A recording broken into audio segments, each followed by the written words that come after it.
What's killed more people than dictatorships? Wars? No, they're usually started by dictatorships and are usually what gives dictatorships their kill count. Monarchs? No, not all monarchs killed people. I mean, like, most of them did, but not all of them. How about nukes? No, nukes killed, like, a lot of people in Hiroshima, a lot of people in Nagasaki.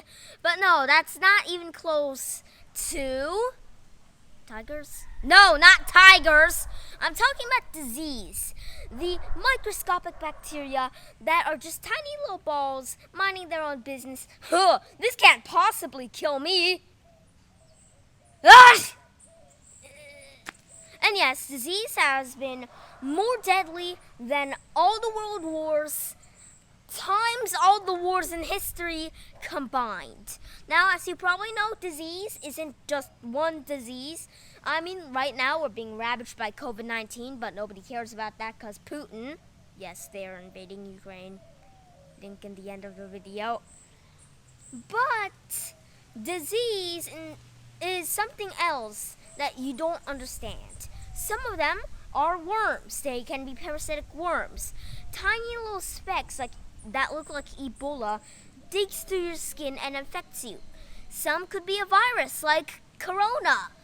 And some is bacteria, like the disease that held the world record for most murderous murder in all of murder history, the Black Plague, or whatever the scientific name is. I can't pronounce it because Latin. I don't speak Latin. Sorry, scientists.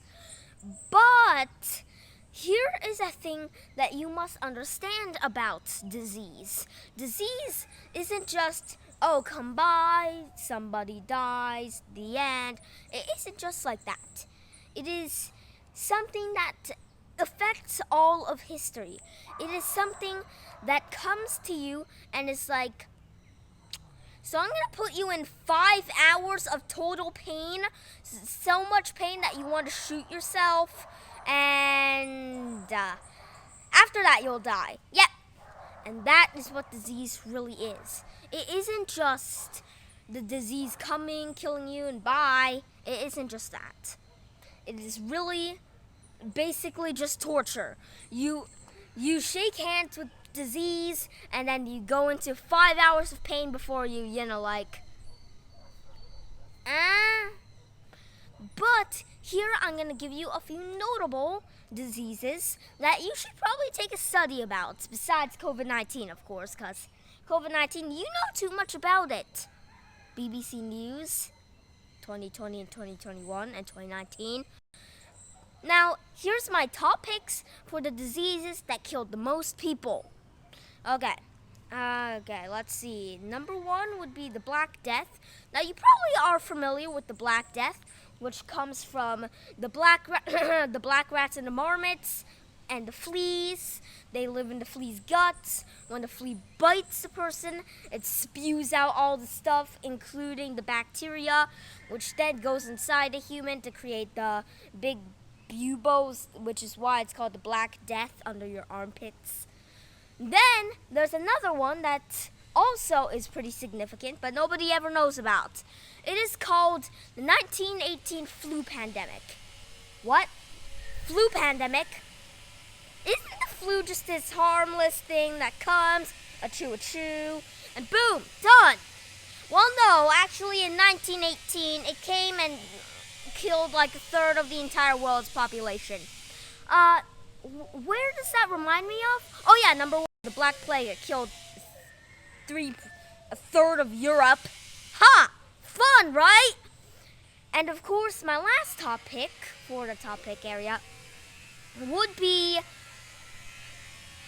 Ebola. Why Ebola, Andrew?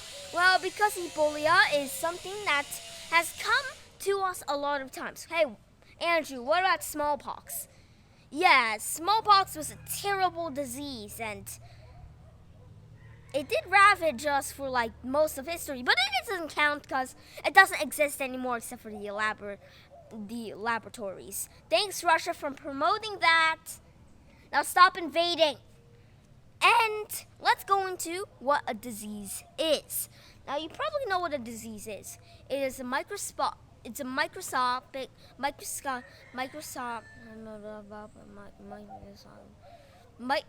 Mopajahit particle. Well, not a particle. It's smaller than a cell, but still it's made out of proteins. Inside it has DNA or RNA. When you get infected by it, then you are probably gonna get sick. The chewing and the coughing and the symptoms comes from the immune system response. Thanks, immune system. If there wasn't an immune system, we'd just have a slow, painless death. Thanks. At least it's trying to help us from our untimely deaths, but with pain. And it was caused by, of course, the immune system. When the immune system is able to kick out the virus, you become immune because the immune system knows how to fight it. Unless it becomes another strain, COVID-19, and it infects your body again, but this time a different strain, and the immune system knows how to fight it, but not this exact type of strain. And this actually only happens with viruses. Now, of course, there are many ways a disease can ravage your body. Sometimes the disease, for example, HIV, COVID-19's great-grandfather, came and kills your immune system, which makes you die a painless death. And we don't have a vaccine yet, which is so annoying. We need to make a vaccine ASAP. Hey, we have made a COVID-19 vaccine. Yes. Now, what is exactly a vaccine? Well, it is this needle that injects something into your body, and this thing, which is called vaccine, goes into your body, triggers your immune system to start producing antibodies for the disease that is infecting you, and boom, you become immune, even if there is no disease infecting you. That's just how the immune system works, okay? It just senses an alarm, and it's like, oh crap, and immediately makes immune cells, and also antibodies, and also hormones to destroy it, and like everything that a United States Army would have, And the vaccine is something that is pretty well known when it comes to the science of biology, of course, because it's what stops these diseases from killing you besides your immune system. Hold up, they actually work together with the immune system, so. And here's another thing that you need to know about. It's called vandalization. No, not that. Nope. Not the demonetized thing. I don't mean that. It's just the Latin word that I can't pronounce, which also means, basically, it works the exact same way that a vaccine works. Cut your arm open, use a dead part of that virus, usually smallpox, put it in, tape it up, and have you get infected by the dead virus. Then you will become immune. Well, you can still get infected by the disease. You can still carry it, but you can't be affected by it. It's good as nothing. Better than nothing. Worse than nothing. The pain is worse. And this was a major marking point for all of history, because now there was a way to stop the spread of disease. Well, if only we had invented it earlier for, like the Black Death. Oh, speaking of the Black Death, it didn't only come in the 12th century. It also came in 1350, 1340, 1890, in 1954. I'm pretty sure that India had a severe case of bubonic plague, which is actually what it means, buboes, under your armpit. And also, it was a plague. And this disease still pales in comparison to what ravaged Italy much before that. The flu pandemic of 1918 killed hundreds of millions of trillions, not trillions, of people around the globe. One of the biggest hitters by this disease was India. Even Mahatma Gandhi was infected by this. Yeah, Mahatma Gandhi. Wow. He was infected by a lot of things before he was infected by a bullet in his chest. God bless him. And then there's, of course, another thing that you probably know about, Ebola. Now, Ebola is this tiny bacterium that flings around, and it's notable for being one of the biggest killers in history, along with smallpox. What is smallpox? Well, it's this tiny virus that is a bit like the bubonic plague, but instead of black buboes under your armpit, tiny little things like this, red, they itch until it like grows inside of your neck, causing you to stop breathing, and then you die because, you need to breathe and all that stuff. It's pretty bad. In fact, it was with us for such a long time, it became normal life.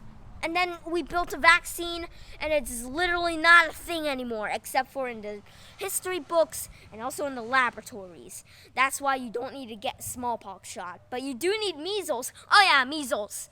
Measles is a terrible disease that affects hundreds of millions of people in Africa.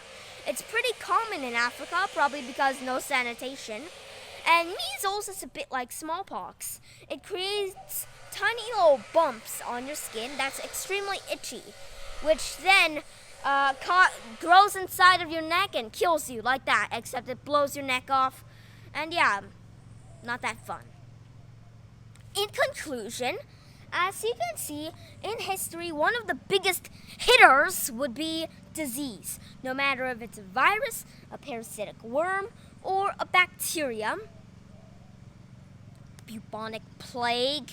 It could be giant, for example, smallpox, or itty bitty, just like Ebola, or it could be so dangerous and so powerful that we don't even remember it, just like the flu.